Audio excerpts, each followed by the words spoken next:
Hello and welcome mga ka-Pop Life sa pinakabago nating gala na may kombong sarap na dito lang natin makikita at matitikman sa Alvarez Park Cafe sa Valenzuela City. Dito may experience mo ang napaka-peaceful na kapaligiran na perfect for friends and family bonding. Syempre dito lang yan sa Gala-Gala, sarap-sarap!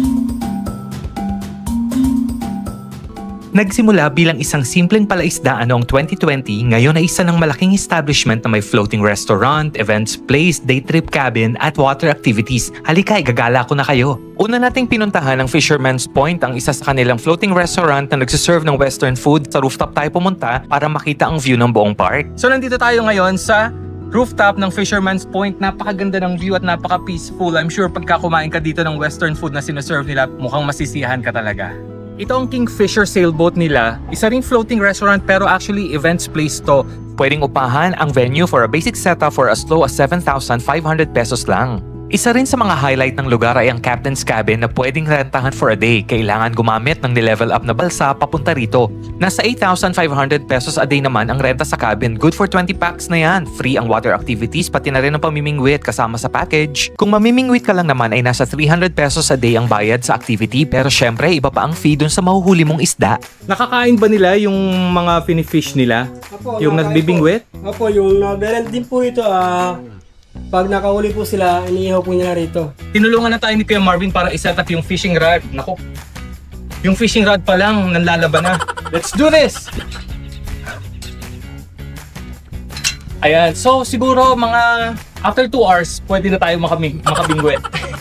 At para malubos ko na ang Alvarez Park experience, nag-water biking na rin ako tamang-tama bago tsumibog para masarap ang kain maya-maya. Kahit tagaktak ang pawis ko dahil sa init, kailangan nating subukan. Nasa 200 pesos ang kayaking fee nila samantalang 400 pesos naman ang boat ride both for 30 minutes. So kasama natin ngayon si Sir Lester ng Alvarez Park Cafe para naman samahan tayo kasi ang daming pagkain dito, hindi ko alam kung anong kakainin ko. Gusto kong malaman from him. Sir Lester, how are you?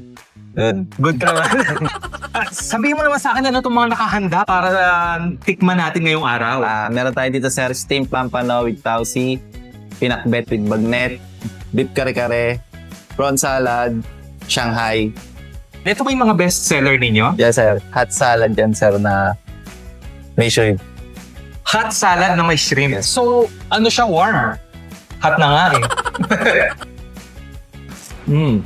Very meaty. Alam niyo naman pag Shanghai, dapat very crispy from the outside tapos from the inside naman very meaty. Tamang-tama lang yung pagkakaluto, hindi maalat. Isa sa kanilang mga pinagmamalaking best seller ay ang kanilang beef kare-kare. Lagyan natin ng bagoong. Alam mo gusto ko sa bagoong, hindi siya nininipa sa alat. Tamang-tama lang siya. Yung combination ng bagoong sa kare-kare sauce, napakasarap din. Tapos yung mga gulay, napaka-fresh. Pinakbet with bagnet. Sa tingin pa lang, oh, kitang-kita ko na how fresh yung mga vegetables. Ang steamed pampano with tausi and chili on top. Yung pagka-steam ng pampano, napaka-fresh. Napaka-fresh niya. Hindi siya malansa, walang kalansa-lansa. Malalasahan mo kung gaano ka-fresh yung isda. So mga ka-Pop Life, alam nyo na ang drill. I-visit nyo na ang Alvarez Park Cafe para sa isang all-around experience na ma-enjoy ng buong pamilya at tropa. Matatagpuan sila sa Barangay Tagalag, Valenzuela City at bukas naman everyday from 7 a.m. to 10 p.m. except Wednesday. I-check nyo na rin ang official FB page nila for reservations, menu, and updated rates. Hanggang sa susunod nating galaan at sarapan dito lang sa Pop Life!